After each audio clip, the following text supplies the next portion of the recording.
Hello guys, good morning. Welcome to my another daily blog. কেমন আছো তোমরা সবাই? আশা করি ভালো আছো। আমিও ভালো আছি।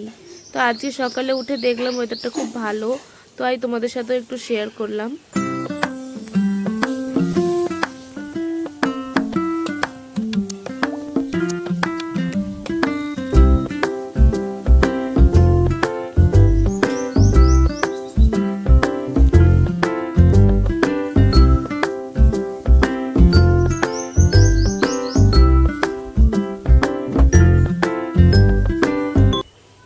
বসে বসে একটুক্ষণ ওয়েদার দেখছিলাম। তারপর দেখো এখন বাজে আজকে 8:42। আজকে আমি একটু লেটই উঠেছি। তারপর উঠে এসে বিছানাটা গুছিয়ে নিলাম।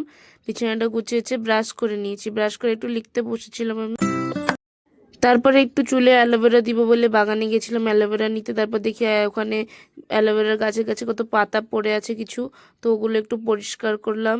তারপরে আমি একটুখানি গাছে টাছে জল দিলাম।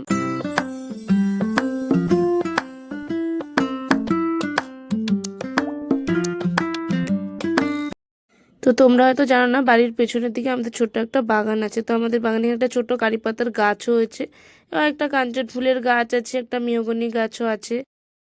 তো বাগানে একটু ঘুরে গাছে গাছে জল দিয়ে আমি গিয়ে স্নানটা সেরে নিলাম। স্নানটা করে নিয়ে তারপর আজকে লাঞ্চ করে নিয়েছিলাম। আজও লাঞ্চে খুবই সিম্পল মেনু ছিল। আজকে নিম পাতা হয়েছিল লাঞ্চে। তো আমার নিম পাতা খুবই ভালো লাগে, তো আমিও আজকে গোপাল ভাঁড় দেখতে দেখতে লাঞ্চটা করে নিলাম। তারপরে বিকালের দিকে একটু বেরিয়েছিলাম ঘুরতে। ঘুরতে বেরিয়েছিলাম, একটু হসপিটাল মোড়ের দিকে গেছিলাম। তো ওখানে একটা দোকানে মোমো, আমার খুব পছন্দের মোমো খেলাম। তারপর বাড়ি এসে ফ্রেশ হয়ে সন্ধ্যা দিলাম।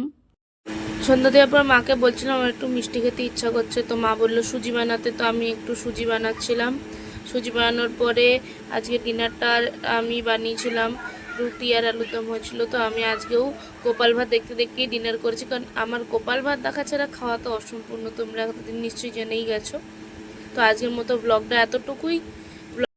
ব্লগটা ভালো লাগলে একটা লাইক, কমেন্ট, শেয়ার আর চ্যানেলটা সাবস্ক্রাইব করে দিও। টাটা।